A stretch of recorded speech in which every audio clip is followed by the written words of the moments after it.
जालनाच्या भोकरदन तालुक्यातील धावडा येथे दुपारच्या सुमारास अचानक लागलेल्या आगीने भीषण रूप धारण केलेत. तुकाराम शिवाजी देवकर यांच्या गट क्रमांक 805 मधील गोठ्याला ही आग लागली आहे.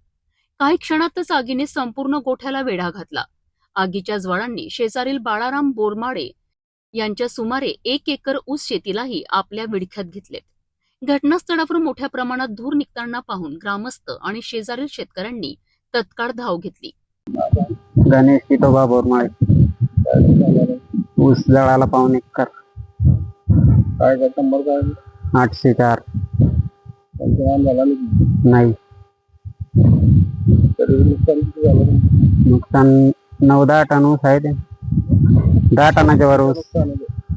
ते नुकसानावर 2 लाखाचं होईन. ते 2 ते 2.25 लाख. विद्युत पंपाच्या मदतीने आग विझवण्याचा प्रयत्न करण्यात आला, मात्र तोपर्यंत उशीर झाला होता. या आगीत 2 म्हशी, 1 गाय आणि 1 बैल यांचा होरपळून मृत्यू झालाय, तर 1 वासरू गंभीर जखमी झाले आहेत. गोठ्यातील कुट्टी, भुसा आणि साठवलेले खाद्य साहित्य पूर्णपणे जळून खाक झालेत. घटनेची माहिती मिळताच महसूल अधिकारी किशोर राजपूत यांनी घटनास्थळी भेट देत पंचनामा केलाय. या दुर्घटनेमुळे शेतकऱ्यांवर मोठे आर्थिक संकट ओढवले असून शासनाने तात्काळ मदत करावी अशी मागणी ग्रामस्थांकडून केली जात आहे.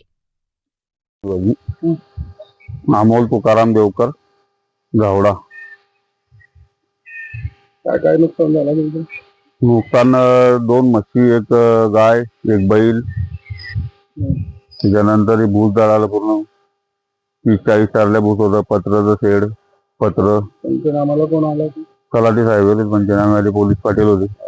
त्याच्यामुळे आग लागली ते समजलंच नाही काय मुळे लागली, तर कोणीच नव्हतं इथं. तरी नुकसान किती झालं तुमचं? नुकसान तरी 7-8 लाख रुपयाचं आहे. शासनचं काय मागणी काही?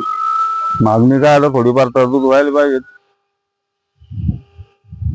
शासनाकडून मदत व्हायला पाहिजे थोडीफार. किती जनावर तुमच्याकडे?